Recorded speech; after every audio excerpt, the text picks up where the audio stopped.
आज का हमारा विषय है संसाधन और विकास। चलिए प्राकृतिक संसाधनों और हमारे विकास के बीच के इस उलझे हुए रिश्ते को थोड़ा सुलझाने की कोशिश करते हैं। अच्छा, एक सवाल, क्या संसाधन मतलब ये जो रिसोर्सेज हैं वो बस प्रकृति का एक मुफ्त तोहफा है?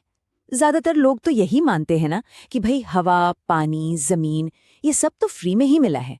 पर क्या ये बात पूरी तरह से सच है? बस इसी सवाल के साथ आज की बात शुरू करते हैं। तो आज हम क्या क्या देखने वाले हैं? सबसे पहले समझेंगे कि ये संसाधन होते क्या हैं, फिर बात करेंगे कि इनके अंधाधुंध इस्तेमाल से क्या क्या दिक्कतें हुई हैं। उसके बाद देखेंगे कि सस्टेनेबल डेवलपमेंट या सतत विकास इसका क्या हल है। फिर हम खास तौर पर भारत में रिसोर्स प्लानिंग पर नजर डालेंगे और आखिर में जमीन और मिट्टी को बचाने के तरीकों पर बात करेंगे। चलिए, सबसे पहले सबसे बुनियादी सवाल से शुरू करते हैं। संसाधन आखिर है क्या?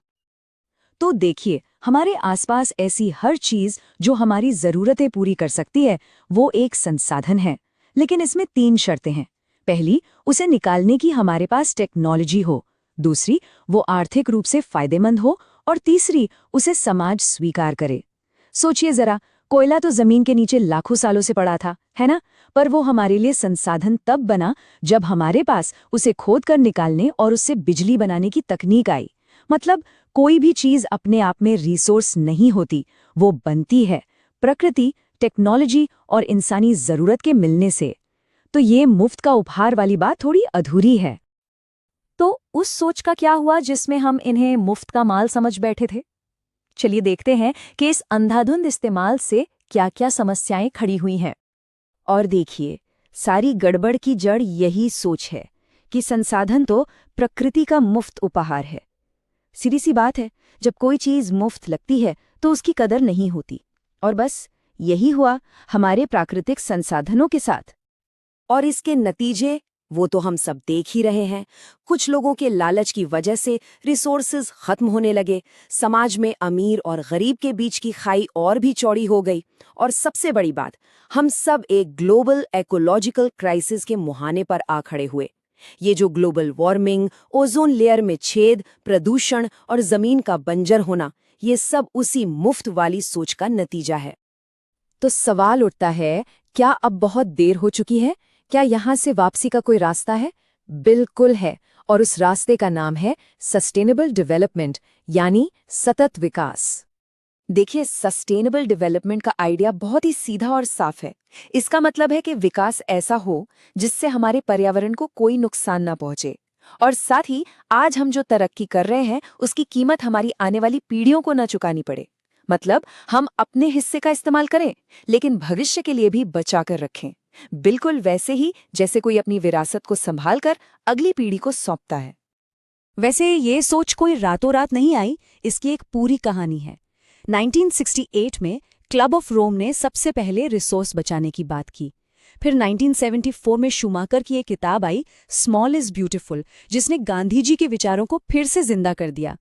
असल मोड़ आया 1987 में, जब ब्रंटलैंड कमीशन रिपोर्ट ने पहली बार सस्टेनेबल डेवलपमेंट शब्द का इस्तेमाल किया। और फिर 1992 में रियो डी जनेरियो में हुए अर्थ समिट में एजेंडा 21 के साथ इस पर पूरी दुनिया ने मोहर लगा दी। तो ये तो हुई दुनिया की बात, लेकिन भारत जैसे विशाल और विविधता से भरे देश में रिसोर्स प्लानिंग इतनी जरूरी क्यों हो जाती है? सीधी सी बात है, भारत में संसाधनों की उपलब्धता में जमीन आसमान का फर्क है। किसी राज्य के पास कुछ है तो किसी के पास कुछ और। इसलिए एक ही प्लान पूरे देश पर लागू नहीं किया जा सकता। इसको समझने के लिए ये टेबल देखिए। एक तरफ झारखंड, छत्तीसगढ़ और मध्य प्रदेश जैसे राज्य हैं जहां कोयला और खनिज भरे पड़े हैं। तो दूसरी तरफ अरुणाचल प्रदेश है, जहां पानी की कोई कमी नहीं, पर उसे इस्तेमाल करने के लिए इंफ्रास्ट्रक्चर नहीं है। और राजस्थान को देखें तो वहां सौर और पवन ऊर्जा की अपार संभावनाएं हैं, लेकिन पानी की भारी कमी है। लद्दाख अपनी सांस्कृतिक विरासत के लिए जाना जाता है, पर वहां भी पानी, इंफ्रास्ट्रक्चर और खनिजों की कमी है। तो ये जो असमानता है, ये साफ बताती है कि हमें हर इलाके के लिए एक संतुलित और अलग योजना की जरूरत है। चलिए, अब एक ऐसे रिसोर्स पर फोकस करते हैं जिस पर हम सबकी जिंदगी टिकी है, हमारी जमीन और मिट्टी। अगर भारत की जमीन को देखें तो करीब 43% हिस्सा मैदानी है, जहां हमारी खेतीबाड़ी और ज्यादातर इंडस्ट्रीज हैं। लगभग 30% हिस्सा पहाड़ों का है, जहां से हमारी नदियां निकलती हैं, और बाकी का 27% पठारी इलाका है, जो खनिजों का खजाना है। मतलब जमीन का हर टुकड़ा अपने आप में बहुत कीमती है। पर सवाल ये है कि क्या हम इसकी कीमत समझ रहे हैं? शायद नहीं। झारखंड और छत्तीसगढ़ जैसे राज्यों में माइनिंग के लिए जंगल साफ हो रहे हैं। गुजरात और राजस्थान में ओवरग्रेजिंग यानी ज़रूरत से ज़्यादा चराई की वजह से ज़मीन बंजर हो रही है। पंजाब हरियाणा में ज़्यादा सिंचाई से ज़मीन खारी होती जा रही है। और फैक्ट्रियों से निकलने वाला कचरा तो ज़मीन और पानी दोनों को जहरीला बना ही रहा है। ये सब मिलकर हमारी ज़मीन को ख़त्म कर रहे हैं। और जब जमीन की सबसे ऊपरी, सबसे उपजाऊ परत हवा या पानी के साथ बह जाती है, तो उसे ही सॉइल इरोजन या मृदा अपरदन कहते हैं। सोचिए, ये मिट्टी की वो परत है जो फसलों को जान देती है, और इसका बह जाना हमारी खेती और फूड सिक्योरिटी के लिए कितना बड़ा खतरा है। लेकिन अच्छी बात यह है कि इसे रोकने के तरीके भी हैं, जैसे पहाड़ों में कॉन्टूर प्लोइंग यानी ढलान पर आड़ी जुताई करना, या फिर सीढ़ीदार खेत बनाना, जिसे हम टेरेस फार्मिंग कहते हैं। मैदानी इलाकों में खेतों के बीच घास की पट्टियां उगाना, या किनारों पर पेड़ों की लाइन लगाना, जिसे शेल्टर बेल्ट्स कहते हैं।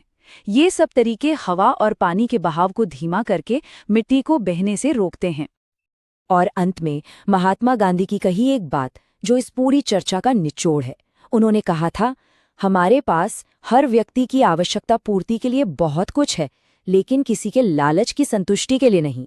मतलब प्रकृति हमारी जरूरतें तो पूरी कर सकती है, पर हमारा लालच नहीं। तो ये बात सिर्फ सरकारों या बड़ी बड़ी कंपनियों की नहीं है, ये हम सबकी है। तो सवाल ये है कि भविष्य के लिए इन संसाधनों को बचाने में हम सबकी सामूहिक जिम्मेदारी क्या है? ये एक ऐसा सवाल है जिसका जवाब हम सबको मिलकर ढूंढना होगा। इस पर जरूर सोचिएगा।